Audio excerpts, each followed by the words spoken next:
Hello, welcome to another blog. সকাল সকাল সোমপাড়া থেকে বেরিয়ে পড়েছি। এখন টোটোতে করে যাচ্ছি, নদী পার হয়ে আমাদেরকে ওই পারে যেতে হবে। টোটো এখন ঘাটের কাছে চলে এসছে। দেখো কি বড় নৌকা, ট্রলি নিয়ে টানতে টানতে চললাম, আর লরিও পার হচ্ছে। আর এই ছাগলগুলোকে টানতে টানতে নিয়ে যাচ্ছে ওই পারে। এবার আমরা ওদের সাথে পার হবো। এত বড় নৌকা, পৃথিবীর বৃহত্তম নৌকা না এটা। বাইরেটা দেখো কুয়াশা, প্রচুর ঠান্ডাও।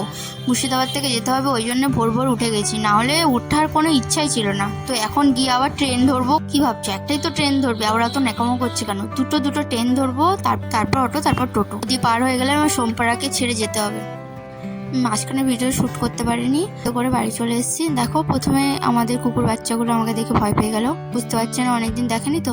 তারপর যে চিনতে পেরেছে সেই আর পাচ্ছে না, এসে ল্যাজ নাড়তে নাড়তে পিছনে পিছনে ঘুরে বেড়াচ্ছে। আর এই যে আমার সেই চার যন্ত্র, আর এই সেই সন্টু মানা। ওকে, বাই বাই।